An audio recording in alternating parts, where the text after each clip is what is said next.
nama miti arcuma keettini lubbuu keenya miti yakka keenya darbe nutti lakkaa'ine mana yaa gooftaa dhiifama nuuf godhe gaarummaan kee addaa akka namaa miti arcuma keettini lubbuu keenya miti.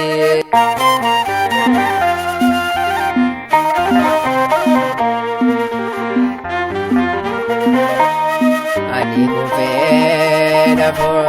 gaaf tokkoon eekka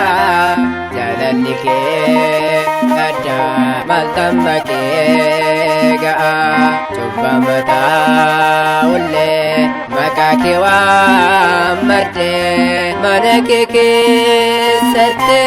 boqonnaa argadhe yakka keenya darbe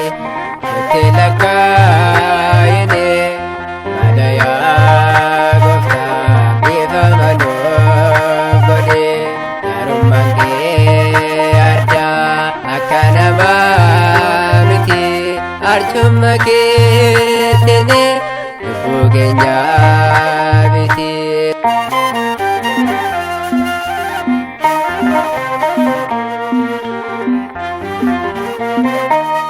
Yakki keenya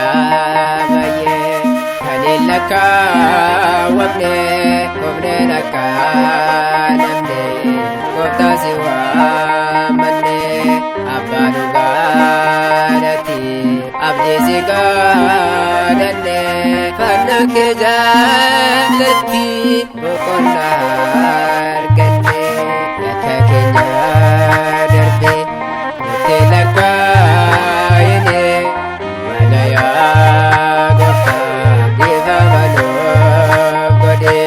gaarummaan kee addaa akka namaa miti arcuma keettini lubbuu keenya miti.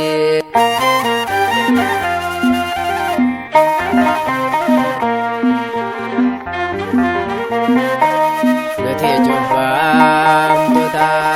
ati nu yaadadhu arjumma keettini ati nu milladhu si malee yaa gooftaa nuti homaa qabnu mana kee jaalatti nuti kan boqannu yakka keenya darbe nutti lakkaa'ine mana yaa gooftaa dhiifama nuuf godhe gaarummaan kee addaa akka namaa miti arcuma keettini lubbuu keenya miti.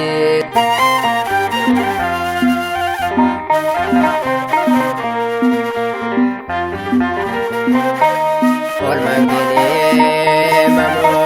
hangana jedhame jireenyi inni dhoksaa seenuuf argame yakkarra faaganne nuti ni dhaabanna cubbuu keenyaan dhiisne maqaa kee faarfanna yakka keenya darbe nutti lakkaa'ine mana yaa gooftaa dhiifama nuuf godhe